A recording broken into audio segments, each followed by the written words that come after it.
On commence donc avec le premier chapitre. Conditions préalables personnelles, le risque humain. On clique dessus. Donc, nous sommes sur le premier chapitre. Voilà les sous-titres, les sous-chapitres. On clique d'abord sur le premier sous-chapitre qui est restriction des capacités corporelles. On clique dessus et on applique. Vous voyez bien là, on applique.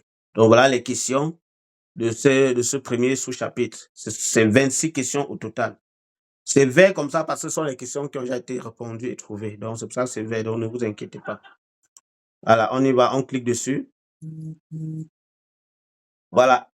Nous allons aller tous ensemble au même moment, hein, s'il vous plaît. Donc, à chaque fois, n'oubliez pas de pouvoir interréagir rapidement pour qu'on aille vite. C'est très important. À quoi devez-vous faire attention lorsque vous devez conduire un véhicule après une longue journée de travail? Pour vous faciliter aussi, ne dites pas que bavard beaucoup, c'est aussi important de toujours communiquer. Pour vous faciliter aussi de vite mémoriser l'exercice et comprendre, je préfère vous laisser lire. C'est-à-dire, quand je lis la question, je laisse que vous lisez et vous répondez. C'est après que vous ayez répondu que je peux aussi maintenant revenir. Donc, on y va. À quoi devez-vous faire attention lorsque vous devez conduire un véhicule après une longue journée de travail? 1, 2 ou 3. OK, il y a vite avec, il y a 2, 3. Tout le monde a 2, 3. Il y a combien? 2 personnes déjà à 2, 3. Interréagissez rapidement. Maman Nasek, si tu peux interréagir aussi. Fanta est à 2, 3. C'est important. Il faut réfléchissez, lisez et comprenez. Ça, ce sont des connaissances de base. OK, c'est-à-dire que tu as conduit toute la journée, tu as trop conduit pendant la journée. C'est ce que ça veut dire. Qu'est-ce que tu peux ressentir? Hein? Qu'est-ce que tu peux ressentir et comment tu vas réagir? C'est ce que ça veut dire. Voilà. Non, il faut être concentré, Caïman, c'est très important, ça va t'aider. Donc, vous avez dit 2, 3, 2, 3. On lit d'abord. Je fais moins d'erreurs de conduite, je suis moins concentré, je fatigue plus rapidement. Et ici également, vous voyez là où il y a un là, vous pouvez cliquer là-bas, ça vous donne les explications généralement sur la question. Il est possible que les capacités physiques soient réduites après une longue journée de travail. Ça vous a déjà tout expliqué. Donc, à lire seulement ça, tu peux comprendre la réponse. C'est normal. Quand on conduit pour longtemps, on est moins concentré parce qu'on est fatigué. Vous voyez, on est moins concentré parce qu'on est fatigué. Et naturellement, je fatigue plus rapidement. C'est ce que ça veut dire. Donc, voilà. Question 2. Vous voulez utiliser votre smartphone relié à un véhicule comme GPS. À quoi devez-vous veiller? Je dois 1, 2 ou 3.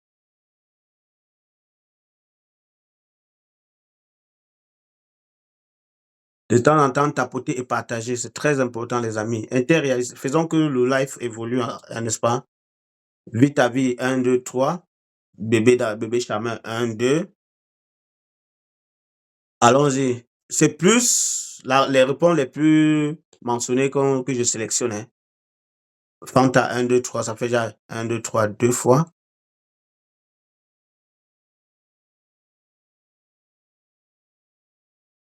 Ah là là, la souris, c'est à chaque fois, il doit disparaître.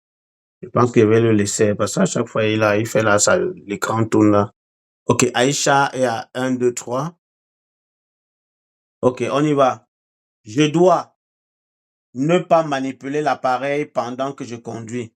C'est une évidence. Ne pas manipuler l'appareil pendant qu'on conduit. Je dois saisir la destination lorsque le véhicule est à l'arrêt. C'est tout à fait normal. Si tu ne peux pas manipuler pendant que tu conduis, ça veut dire que si tu veux saisir l'adresse, il faut que ce soit à l'arrêt. Je dois utiliser les instructions vocales de l'appareil. C'est tout à fait normal.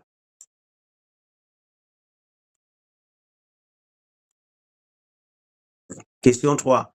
Vous recevez un appel pendant que vous conduisez. À quoi devez-vous faire attention?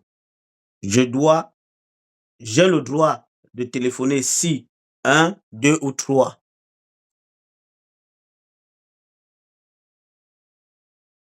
Je vais revenir un peu sur la question en attendant, pendant que vous répondez, je vais revenir un peu sur la question 2 de tout à l'heure.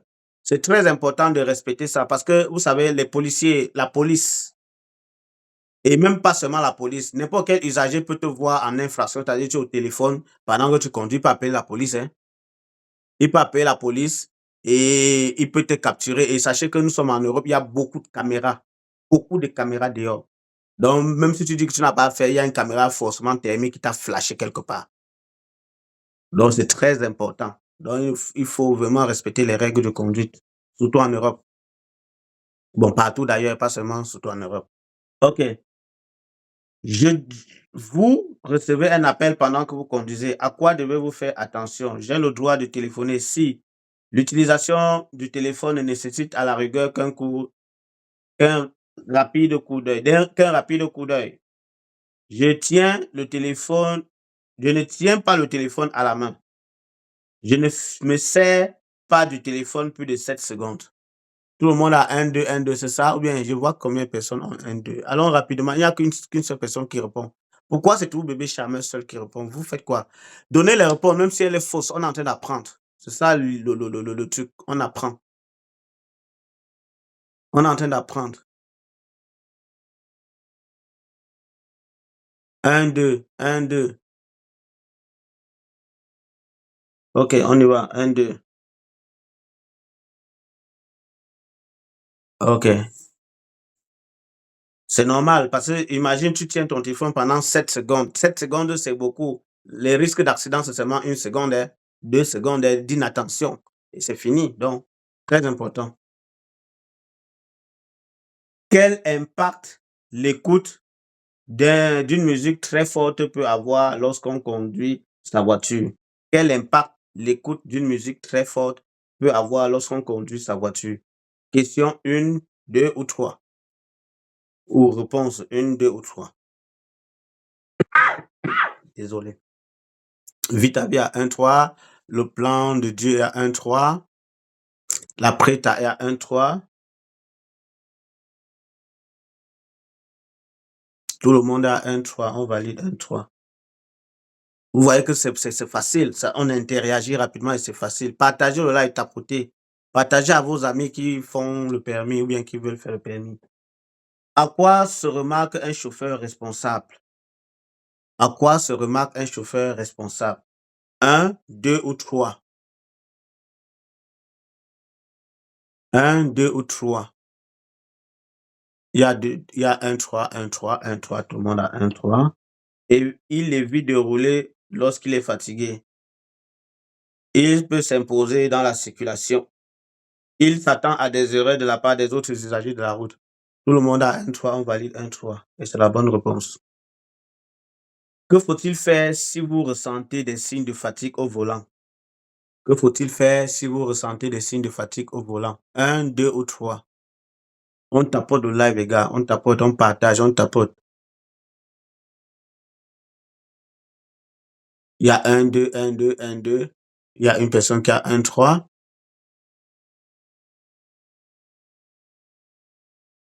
Merci, maman la sexy, pour le cadeau. Envoyez de temps en temps les petits roses, aussi important pour booster le live et vous tapotez. Donc, tout le monde a 1, 2, 1, 2, c'est ça, non? 1, 2, 1, 2, il y a Caïman qui a 1, 3. On dit fais tout de suite une pause. C'est normal si tu es fatigué, tu t'arrêtes. Parce que si tu somnoles, toi, bienvenue à l'accident. Fais quelques exercices au grand nerf. C'est normal. Si tu es fatigué, tu t'arrêtes, tu fais un peu quelques exercices. Écouter de la musique, mais si on te dit déjà la question précédente, on a dit quel est l'impact d'écouter la musique forte. Si tu écoutes la musique, ça ne peut pas t'empêcher de ne pas dormir. Question 6, 7. Quel est le danger lorsque vous êtes distrait par l'utilisation d'appareils électroniques en roulant? Quel est le danger lorsque vous êtes distrait par l'utilisation d'appareils électroniques en roulant? Question 1, 2 ou 3. 1, 2 ou 3. Il faut qu'aujourd'hui on atteigne au moins 20 cas de tapotage. Donc, vous tapotez vraiment pendant qu'on vous écoutez. 1, 2. Je risque de sortir de ma voie de circulation. Je risque de ne pas avoir un panneau de signalisation. Ma distance d'arrêt peut raccourcir. Non. Attends, qu'est-ce qu'il fait? On a 8. OK. Quels sont les effets de la musique forte, en particulier les basses puissantes dans la voiture? Quels sont les effets de la musique forte, en particulier les basses puissantes dans la voiture. 1, 2 ou 3. Il y a 1, 2, il y a 1, 2, 3, 1, 2, 3, il y a... Non, j'ai pas sauté, je suis revenu. J'ai d'abord sauté, oui, je suis revenu. Il y a 1, 3, 1, 3, tout le monde a 1, 3. Tout le monde a 1, 3. Les personnes aveugles perdent l'orientation à proximité tel véhicule normalement. Les aveugles reconnaissent ainsi plus facilement le déroulement de la chaussée. Si tu prends la première réponse, pourquoi prendre encore la deuxième? L'attention du conducteur est considérablement réduite. À un moment, la sexe dit que je suis trop rapide. Donc, on va aller alors un peu plus doucement. Il faut lire, ça s'affiche, il faut lire. Je pense que vous voyez bien l'écran, non? Vous voyez bien l'écran. L'écran est bien visible, non? C'est grand, non? C'est bien visible ou bien? Si c'est pas visible, je peux encore, mais le problème que si je rapproche, vous n'allez pas vous lire totalement les questions. Essayons un peu voir. Ok, on laisse un peu comme ça. C'est bon? C'est encore mieux?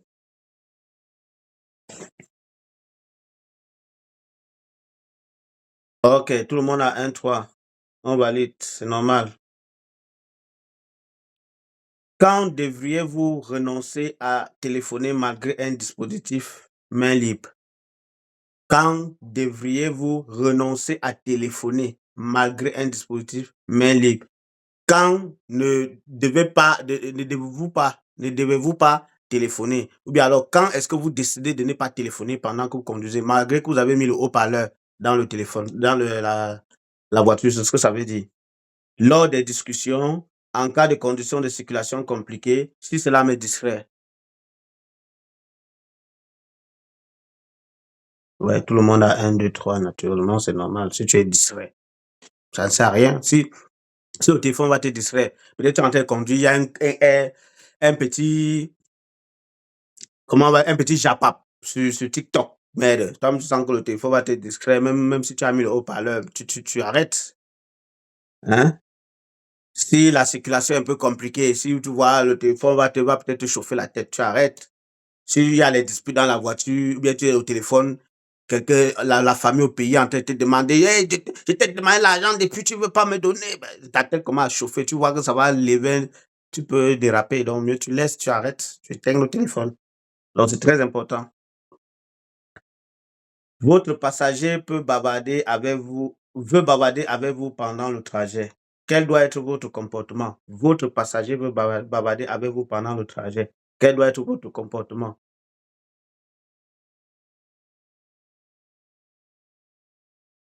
Je me concentre sur la discussion ou bien sur la conduite. Tout le monde a un, c'est normal. C'est très, très, très important. Quelqu'un là, il veut peut-être te montrer un truc sur le téléphone pendant que tu conduis. Mais imagine, tu jettes un peu l'œil pour regarder. Tu n'as pas vu devant toi. C'est dangereux. Donc, toujours se concentrer sur la conduite. C'est une seule seconde, hein. La vie ne vaut qu'une seule seconde sur la route. Il faut faire très attention. Comment se répercute la fatigue au volant? Comment se répercute la fatigue au volant? C'est-à-dire, quand tu es au volant, comment tu sens que tu es fatigué? Quelles sont les réactions, n'est-ce pas, qui montrent que tu es fatigué? Perception limitée, diminution de l'attention, réaction retardée. 1, 2, 3. 1, 2, 3. Ouais, tout le monde a 1, 2, 3. On va lire les 1, 2, 3. Pour quelle raison un signal d'alarme peut-il ne pas être entendu pendant la conduite? Pour quelle raison un signal d'alarme peut-il ne pas être entendu pendant la conduite? Pour quelle raison un signal d'alarme peut-il ne pas être entendu pendant la conduite? 1, 2 ou 3. Maman a cessé à 2, 3, tout le monde a 1, 3. En, en étant distrait par le téléphone, en conduisant avec un régime moteur bas, en écoutant de la musique. Alors, conduire avec un régime bas, ça veut dire que tu roules normalement, c'est-à-dire que tu ne roules pas vite. Tu vois, tu n'accélères, tu ne mets pas les coups d'accélération brut. C'est ça que ça veut dire conduire avec un régime bas. Donc, si tu conduis normalement, comment tu ne dois pas entendre la sirène qui... qui siffle, là, bien qui s'annonce. C'est important de toujours bien comprendre la question. Que devez-vous interrompre? Quand devez-vous interrompre votre conduite? Quand devez-vous interrompre votre conduite? Quand je, 1, 2 ou 3. Tapotez le live, les amis. Si à l'heure-ci, on n'a même pas encore 5 cas de tapotage, c'est que vous dormez. Hein? Hein? Plus de 35 minutes de live, on n'a même pas 5 cas de tapotage, on n'a même pas 50 personnes. Tout le monde a 1, 2. Quand je remarque que ma concentration faiblit, quand je vais récupérer un objet tombé dans la voiture, je veux activer mon régulateur de vitesse. Tout le monde a 1, 2, 1, 3. Le régulateur de vitesse, généralement, c'est sur le volant, donc ça ne te perd pas le temps. Donc c'est normal, tu attaques très rapidement, tu l'as fait. Qu'est-ce qui peut diminuer l'attention d'un automobiliste dans la circulation? Qu'est-ce qui peut diminuer l'attention d'un automobiliste dans la circulation? 1, 2 ou 3. 1, 2 ou 3. Tout le monde a 1, 2, 3.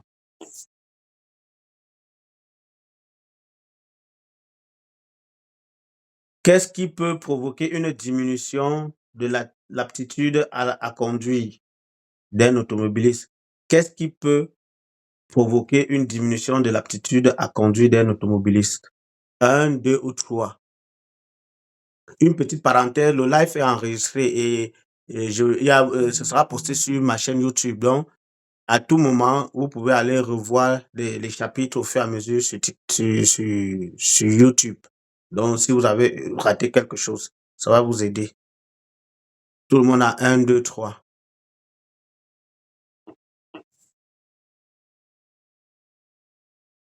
Ma chaîne YouTube, c'est dans ma bio. Si vous voulez partir sur mon profil, vous allez voir ma chaîne YouTube. Vous cliquez là-bas, vous vous abonnez, vous mettez la cloche, vous activez la cloche de notification.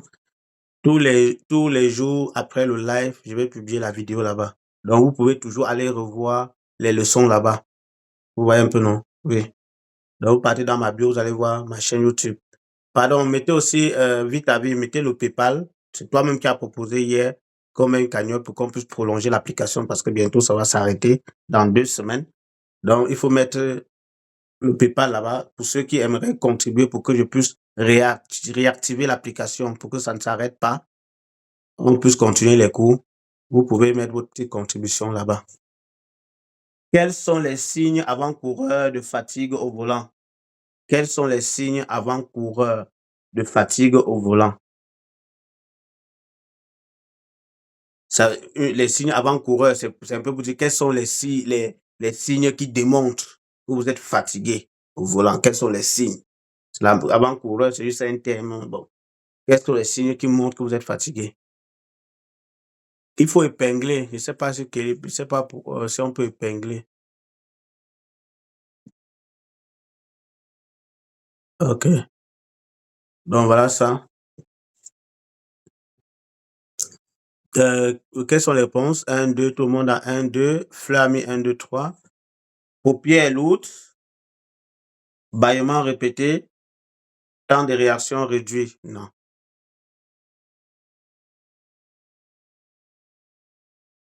Quand on dit temps de réaction réduit, ça veut dire que tu es concentré. Temps de réaction prolongé, ça veut dire que tu es fatigué. Tu es fatigué, tu ne t'en rends même pas compte. À quel moment il faut réagir parce que tu es fatigué. Donc, c'est ce que ça veut dire. Quel signe vous indique que vous devez interrompre votre conduite? Quel signe vous indique que vous devez interrompre votre conduite? 1, 2 ou 3. Tout le monde a 1, 2, 3. Il faut bien lire ici. On va lire plusieurs fois pour que vous puissiez voir parce qu'elle est très longue la question. En cas de température extérieure élevée, la concentration diminue sur le long trajet et le risque d'accident augmente. Quelles mesures sont recommandées pour rouler même en été et en pleine chaleur en conservant toute son attention et en toute sécurité? On reprend ensemble. En cas de température extérieure élevée, la concentration diminue sur de longs trajets.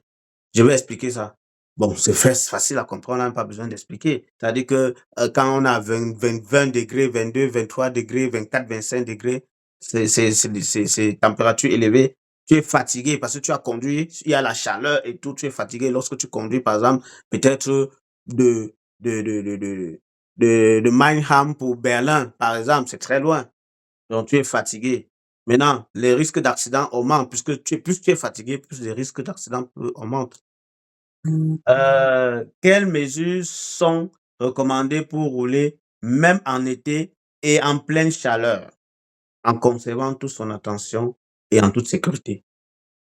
Un, deux ou trois. Merci, merci Aïcha. Merci. Merci pour les cadeaux. Tapotons, les gars, tapotons. C'est lent. On ne tapote pas, on ne partage pas. Je ne vois pas les partages ici. Ça devait pleuvoir les partages. Ok, il y a deux, trois. Tout le monde est à deux, trois. Allons-y pour deux, trois. Quelle raison peut, peuvent vous faire dévier de votre route? Quelles raisons peuvent vous faire dévier de votre route?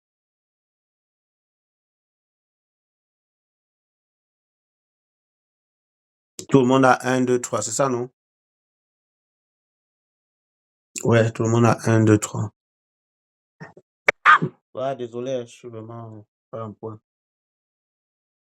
Vous souhaitez passer un appel téléphonique pendant que vous conduisez un véhicule. Que devez-vous observer? Un, deux ou trois.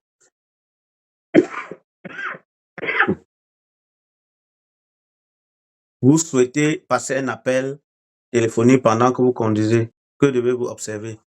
Je l'ai dit tantôt avant que vous nous mettez les réponses. Les vidéos live que nous faisons là seront publiées sur ma chaîne YouTube. Ma chaîne YouTube est dans ma bio. Vous partez dans ma bio, vous allez voir le lien. Vous cliquez dessus, ça vous amène sur ma chaîne YouTube. Si vous voulez réapprendre, vous partez là-bas. Donc, si on a la chance de finir tout le chapitre-ci, je ne sais pas combien de temps ça va faire. Là, on est déjà à 42 minutes. C'est là-bas que vous pouvez aller écouter la leçon. Là, ça va vous permettre de vite capter aussi. Vous voyez un peu, non? Même si vous n'êtes pas encore inscrit, c'est une façon de connaître avant d'aller vous inscrire à faire votre permis de conduire. OK. 2, 3, 2, 3, 2, 3.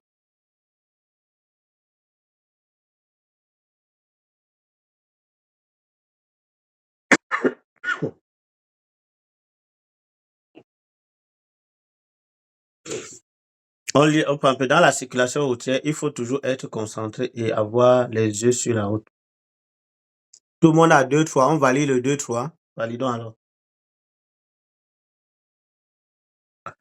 Comment peut-on prévenir la fatigue pendant un long trajet? Comment peut-on prévenir la fatigue pendant un long trajet?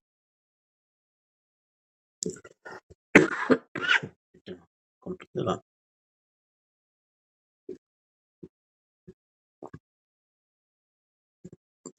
2, 3, 2, 3. Tout le monde a 2, 3.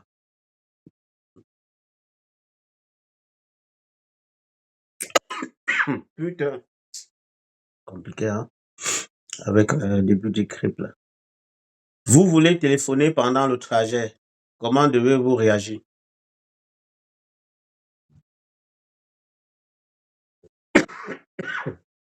Si on n'a même pas 100 personnes sur live, c'est là vraiment, c'est que vous ne faites rien. Hein. On n'est même pas encore à 10K à presque 45 minutes de live. Vous voulez téléphoner pendant le trajet. Comment devez-vous réagir?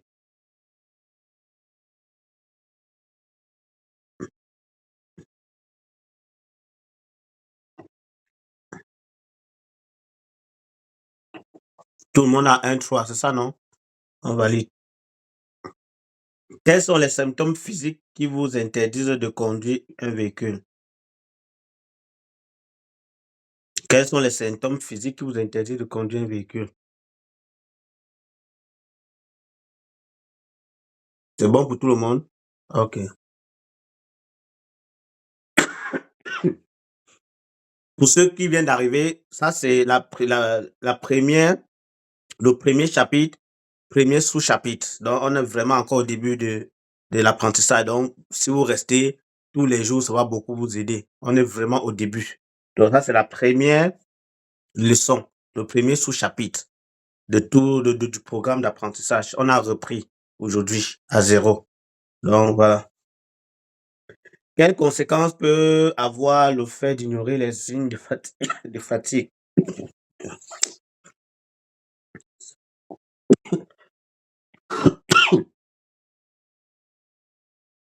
Tout le monde a 1, 2, 3.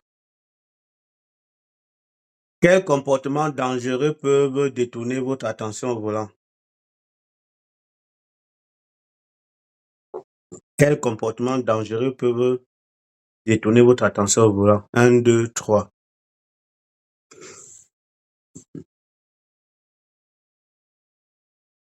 Un quotient de 1, 2, 3. Tout le monde aime 1, 2, 3. Tout le monde a 1, 2, 3.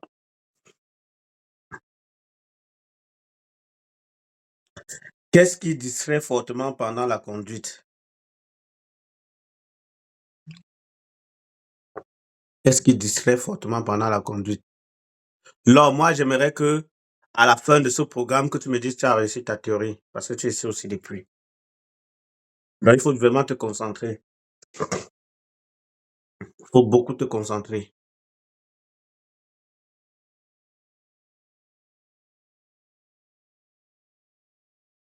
Là, on a fini le premier sous-chapitre. On fait la pause. Vous avez vu que c'était bien, non? C'était facile? C'était facile, non? Hein? C'était facile, non? Voilà, donc c'est très simple.